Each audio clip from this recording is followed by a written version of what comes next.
19 minutos pasan de las 11 de la mañana. Vamos a abordar este tema con el diputado Alfonso Lerete, que es en definitiva quien hace esta exposición escrita. Recién teníamos la explicación por parte del director general de Administración de la Intendencia de Canelones, Pedro Irigoyen. Lerete, ¿cómo anda? Buen día, bienvenido. Buen día, un gusto dialogar con toda la audiencia de Emisora Continental. Un placer recibirte, Alfonso. Ayer presentaste esta exposición escrita, que va acompañada también con una presentación a nivel de la Junta Departamental de Canelones, ¿no? Por los ediles de tu sector, para que haya una especie de resarcimiento en lo que tiene que ver con este error que cometió la Intendencia de Canelones. Bien, acá hay dos temas. Por un lado, lo que son los jornales solidarios, en el entendido de que la Intendencia en su momento, más que denunció, explicó a los alcaldes y concejales que se había registrado un error de corte informático y que efectivamente se había propiciado allí la convocatoria de 62, 63, máximo 65 personas que habían sido contratadas, habían firmado su contrato, pero que en realidad no le correspondía porque se había generado ese error. Por otro lado, se da allí una circunstancia de procedimiento, es decir, cómo se actuó en la comunicación con estas personas, donde allí se generaron a lo largo y ancho de varios municipios, pero muy particularmente de algunos, algún ruido en la comunicación, algún problema, y a posteriori inclusive la convocatoria de algún agente policial para decirle a determinadas personas que querían seguir trabajando, pero que la Intendencia había extinguido en sí lo que era el vínculo laboral, decirle que ya no lo podían hacer. Y en este sentido, la Intendencia tomó una resolución de que esas personas que no le correspondían, darle 15 días, darle en sí determinados días para trabajar y absorberlo por parte de la Comuna Canaria dentro de la finanza, dentro de los números que maneja. En este sentido, nosotros hacemos dos planteos. Por un lado, los ediles, que lo remitió el edil Fabián Colombo, junto con otros compañeros de la Junta Departamental, plantean de que estas personas que ya habían firmado el contrato, que se le había entregado la indumentaria, que se le había ya asignado, que ya habían empezado a trabajar, se les cumpliera el contrato por 6 meses, obviamente de manera única y extraordinaria, porque estamos hablando que solamente se generó una vez este error, y que ese dinero para pagarle 10.500 pesos en la mano, y son 12.500 con los aportes en sí de leyes sociales, saliera de una reducción de los cargos de confianza más importantes que tiene la Intendencia. Algo parecido a lo que se realizó con el Fondo COVID. Durante casi prácticamente 4 o 5 meses estuvimos aportando determinado dinero, determinadas integrantes del sistema político partidario, fundamentalmente los funcionarios públicos, a los efectos de aportar en este sentido para ese fondo. Algo similar. En este sentido, hasta el momento, la Intendencia departamental no le ha respondido ni una línea sobre esta propuesta que manejaron. Y por otro lado, he recibido insistentemente muchas consultas de estas personas afectadas y decidí remitir al Ministerio de Trabajo y Seguridad Social una posición escrita a los efectos de corroborar todo este proceso, obviamente de que el propio Ministerio lo corrobore, de que se confirme, en definitiva, que hubo esa afectación, cuál fue el error informático, pero por sobre todas las cosas que no haya habido una afectación para estos trabajadores que firmaron un contrato, que atención, la rescisión podía ser unilateral, justo decir, unilateral significa que la Intendencia le podía dar de baja por determinada razón. El tema es que siempre es bueno tener una mirada distante, una mirada que desde lo alto, como en este caso el Ministerio de Trabajo, pueda allí realizar una observación neutra y dejar con tranquilidad a ambas partes, en este caso a la Intendencia y a estas personas damnificadas, ¿no? Ahora, ¿por qué se entiende que sería justo que cargos de particular confianza sacaran de su bolsillo, ¿no? Para corregir un error que tiene que ver específicamente con algo informático? Estamos hablando de que es una sola ocasión que sucedió esto, es decir, nosotros no pensamos que vuelva a pasar de futuro, ¿no? Que se vuelva a dar un error informático. Segundo, porque es un caso excepcional donde ya las personas habían avanzado tanto en el proceso, que habían firmado el contrato, que se le había dado los chalecos, que se le había dado la indumentaria, que se le había dado las funciones, que habían comenzado a trabajar, y en algunos casos ya determinadas personas habían no digo hipotecado, pero sí adelantado parte de su sueldo comprando determinados materiales que le iban a ayudar en su labor o que ya lo habían destinado para sus hogares, llámese lavarropa, llámese algún otro electrodoméstico que no lo tenían en su momento y que incursionaron en el sistema de cuotas planificando 5 cuotas de los 5 sueldos que iban, los 6 sueldos que iban a recibir, pero en realidad en 5 cuotas, y eso generó toda una serie de compromisos de esta persona. Entonces, la manera que pensaron los ediles, y me parece muy acertada, es pedirle en sí un esfuerzo a la administración, como lo hemos tenido todos, fundamentalmente en lo que hace al fondo COVID desde el punto de vista sanitario, en una situación donde se da por única vez, por una sola vez.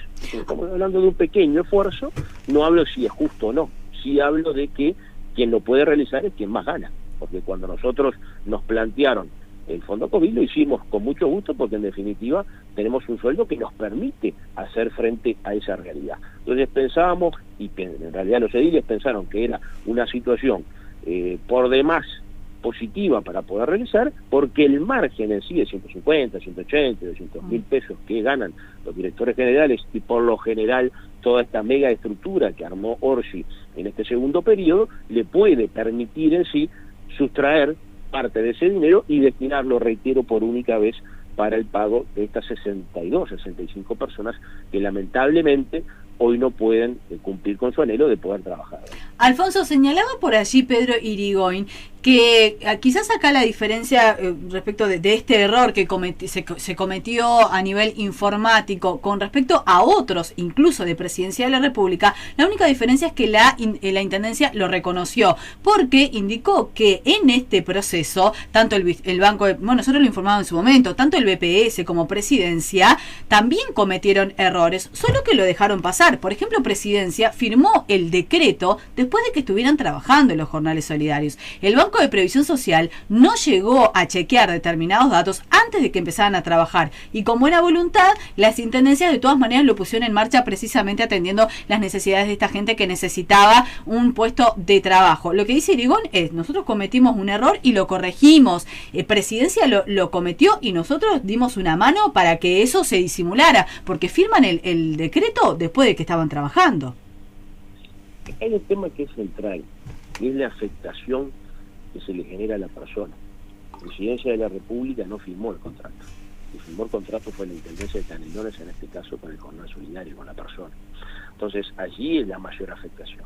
Allí es donde evidentemente esa persona que se inclusionó, que evidentemente planificó su vida por 6 meses, me imagino yo que en algunos casos, inclusive muy próximos al collar de balnearios, pensando que después que terminara el Jornal Solidario, reengancharse con un trabajo zafral de temporada en el anhelo de continuar en el circuito del trabajo, no lo pudieron hacer. Y esa es una verdadera afectación. No estoy diciendo ni con el dedo indicando de que efectivamente, o acusando a la Intendencia. No, porque admitir el error es el primer paso para solucionar un problema. Pero el segundo paso para solucionar el problema, en este caso, hubiera sido contemplar a esas 65 personas. Contemplarlas a los efectos de poder avanzar, de poder discurrir en un diálogo que les permitiera a través, puede ser de esta solución que plantearon los civiles o de otra, porque en definitiva los que pagan los platos rotos en este caso son determinadas personas que ya habían avanzado en el proceso. Ahora, si no se hubiera firmado el contrato, allí era otro el cantante, pero se firmó el contrato, reitero, se le entregó la indumentaria del caso, se llegó a trabajar determinados días, y claro, hubo personas, como conozco que sucedió en el balneario, por ejemplo, de Parque del Plata, que siguieron inclusive presentándose después de que efectivamente se extinguió el vínculo laboral. Iban un día tras otro pidiendo seguir trabajando, pidiendo continuar con las tareas, y obviamente del otro lado la Intendencia le decía que no tenían asignada la tarea y que no fuera más, pero siguió yendo. Estamos hablando de una persona que fue prácticamente 20 días de continuo. Entonces generó todo un tema social, generó todo un tema humano, que a veces hay que ser un poco más sensible en estos temas para encontrar una alternativa que, reitero, es por única vez. Si tú me decís que lo tenés que solventar los 5 años y que esto se te va a presentar nuevamente, bueno, allí podemos hablar de otra manera y seguramente la Intendencia tendrá toda la razón. Pero en este caso, por única vez, siempre hay alternativas que se pueden implementar, fundamentalmente teniendo en cuenta que estamos hablando de personas que son de una franja muy vulnerable y que tenían esa ilusión de los 10.500 pesos mensuales que le iba a permitir salir a flote en situaciones como la de hoy, que son muy difíciles. Ahora, decía Irigoyen recién que, en definitiva, enseguida que se cometió el error, se les comunicó a estas personas. ¿Por qué, de alguna manera, algunas personas avanzan en determinadas cuentas, etcétera, como tú mencionabas, si se les informó inmediatamente porque se supo a las horas nada más de que esto había sucedido, que había sido un error informático? Ahí ingresamos ya en el tema de procedimiento. Y en el tema de procedimiento, allí sí hay diferencias en cómo operó la administración.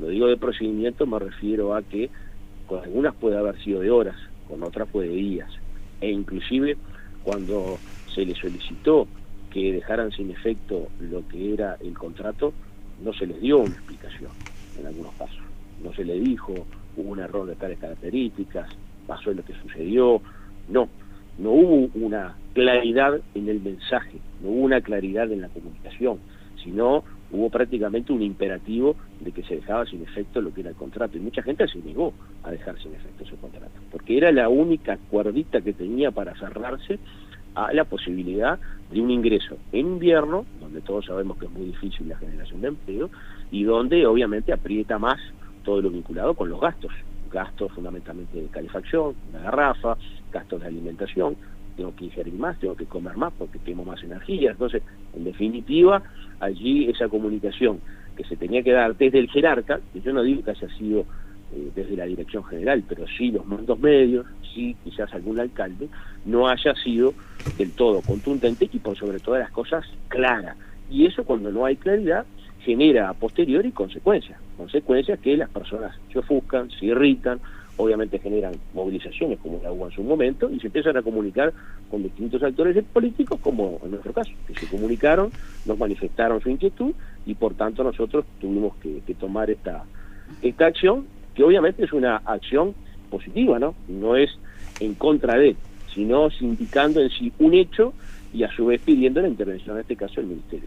Dejaste ahí por un tema que sigue estando sobre la mesa, porque todavía hay incertidumbre sobre lo que va a pasar con algunos subsidios puntualmente en el gas, que es tan esencial. El otro día decía Sebastián Andújar aquí en los micrófonos de Radio Continental que él entiende que no va a haber modificaciones, que no se va a tocar eso porque tiene un gran contenido social. ¿Qué le podés decir vos a los canarios que te tienen como referente del Partido Nacional respecto a esta discusión que la pone sobre la mesa el propio director de la OPP sobre la posibilidad de sacarle el subsidio al gas y que esta pase a valer 1.400 pesos? Sí, es un tema que está laudado. Cuando digo laudado me refiero a que en las actuales circunstancias no va a haber ningún tipo de modificación al respecto, y lo que planteó en su momento el director del OPP fue que muchos subsidios se aplican de manera generalizada y que esos subsidios no es lo mismo, por ejemplo, y me voy a poner como primera persona, que pague una garrafa de 13 kilos, ¿verdad?, de gas, una persona del Jornal Solidario a un diputado. No es lo mismo que yo, que tengo determinado sueldo, pague esa garrafa, yo tengo que pagarla más, tengo que evidentemente que ese subsidio no se me aplique a mí. Eso es lo que se quiso transmitir en su momento. Ahora, el del Jornal Solidario que gana 10.500 pesos, va a seguir valiendo lo mismo. Ahora, para el diputado, el senador, esas personas que tienen determinado ingreso económico, el intendente, etcétera, perfectamente el subsidio no debería correr. Eso no fue lo que se quiso transmitir. Ahora, lo que en realidad aconteció, que por ahora no se modificó ninguno de los subsidios, ni se modificó nada, y sigue todo como está, ¿no? Pero vos entendés que, te lo pregunto también porque cada vez que se habla de las franjas más vulnerables o las más necesitadas, después nos encontramos con unos topes que se considera que ganar 25.000 pesos ya está por, tenés un sueldo privilegiado, o la franja, por ejemplo, de IRPF, que también es otro tema también, 35.000 pesos, ya se considera que alguien puede pagar una garrafa 1.400 pesos. Creo que ahí ahí está dada la discusión y que eso generó el temor en la gente, ¿no? Que a veces las franjas son como difíciles de explicar, ¿no? Que se considera un sueldo privilegiado. No es lo mismo uno de 100.000, 200.000, como ganan los legisladores, por ejemplo, que un trabajador que gana 30.000, 35.000 pesos. Totalmente de acuerdo. En ese análisis no me cabe la más mínima duda que siempre en el límite está la discusión. ¿Sí? Pesito más, pesito menos, lo que define que, por ejemplo, estuviéramos en determinada franja del IRPF, que en su momento generó mucha discusión y generó mucha polémica, pero es una realidad. ¿Cuál es la realidad? Que hay que poner ciertos límites, y esos límites a través de los números se dan por determinadas franjas. Eso pasó también cuando se aplicó el aporte en sí para el fondo COVID, que en primera instancia se había dado de una manera, y después cuando vino la segunda aplicación se estipuló que fuera de determinadas franjas y a partir de determinado monto. En aquel momento, en la primera instancia hubo un poco de discusión, en la segunda ya no la hubo. Por eso digo que en este sentido creo que queda muy claro el espíritu que quiso manejar el director de la OPP, que era en sí para determinados ingresos, y en esa filosofía estoy de acuerdo. Yo creo que en esa filosofía nadie puede estar en desacuerdo. Creo que hasta el más frente amplista de los frente amplistas seguramente esté de acuerdo por aquello de que el que tiene más pague más y el que tiene menos pague menos. Un poco es eso el principio que rige, o el axioma que rige en este postulado de la OPP. Lo que pasa es que a veces, claro, intervienen determinados agentes que distorsionan los mensajes y inmediatamente ya surge el gas y aumenta el gas de 700 a 1400, que en realidad ese no fue ni el espíritu, ni la voluntad, ni tampoco la intención del director. Pero por lo pronto, hoy todo sigue mostrando. Bien, muy bien. Alfonso, ¿cómo estás viendo en términos generales la discusión de la rendición de cuentas y, bueno, varios temas además que se han dado en el departamento de Canelones? ¿En qué estás vos puntualmente trabajando políticamente? Mira, con respecto a la rendición de cuentas, estamos muy contentos teniendo en cuenta de que es una rendición de cuentas donde no hay brazos encesados, es decir, no hay brazos que efectivamente estén ya de antemano asegurando los votos. Se da la verdadera discusión parlamentaria. Cuando se dijo antes de la elección, mire que vuelve a funcionar el Parlamento, vuelve a funcionar el Parlamento. Y lo digo obviamente metafóricamente, porque ha funcionado siempre del 85 a esta fecha. Pero en los últimos 15 años ya venía todo armadito del Poder Ejecutivo, se discutía en los ámbitos donde el Frente Amplio tenía que discutir, y el Parlamento prácticamente era levantar la mano y punto. Bueno, ahora no. Ahora vienen los proyectos del Ejecutivo, pero la coalición de gobierno discute, y discute mucho internamente. Y cuando hay temas que no son de recibo y no son de acuerdo, esos artículos no se votan, caen o vuelven al Ejecutivo, como pasó, por ejemplo, en la Ley de Urgente Consideración, con el tema de las áreas protegidas. Ese artículo se sacó. O en el presupuesto también nacional, cuando hubo determinados artículos que se modificaron. Por ejemplo, el tema de los combustibles. Tú recordarás que ingresó el artículo de una manera, se modificó y logró la aprobación de todo el Parlamento, porque el Frente Amplio también votó el precio de paridad de importación. Es decir, vino una propuesta del Ejecutivo, se fue modificando, se fue transformando y se logró que la propia oposición acompañara. Entonces, ¿qué quiere decir esto y cómo lo traduzco hacia la población? Se discute, se analiza, pero lo más importante es que gana la gente, porque cuando no hay esos acuerdos inmediatos, cuando no hay esos diálogos permanentes que nos avanzan los temas y se liquidan en 2 minutos, bueno, cuando hay discusión, eso permite, entre otras cosas, enriquecer lo que son las propuestas. Y en este caso de la rendición de cuentas va a salir muy enriquecida por los distintos aportes en los distintos temas. Hoy se está votando, ayer también se inició el proceso, toda esta semana va a ser el articulado, y ya la semana que viene comenzaremos con la discusión en lo que es la Cámara, inciso por inciso, y seguramente va a pasar al Senado, y en el Senado es muy probable que se respete gran parte de la voluntad de la Cámara de Diputados, pero también seguramente el Senado puede incorporarle algún tema o sacarle algún tema, en virtud de que también tienen allí una visión sobre estos temas. Pero muy contento por esto que te dije anteriormente, Cecilia, porque no son temas cerrados, hay mucha discusión, hay mucho análisis, y a veces quien encabeza el gobierno, porque es un gobierno de 5 partidos, que lo encabeza obviamente es el Partido Nacional, cuando el presidente de la República plantea algún tema y ve de antemano que no tiene los votos suficientes, porque evidentemente hay allí alguna diferencia, marcha atrás y punto. Y no hay ningún tipo de complejo y no hay ningún tipo de problema.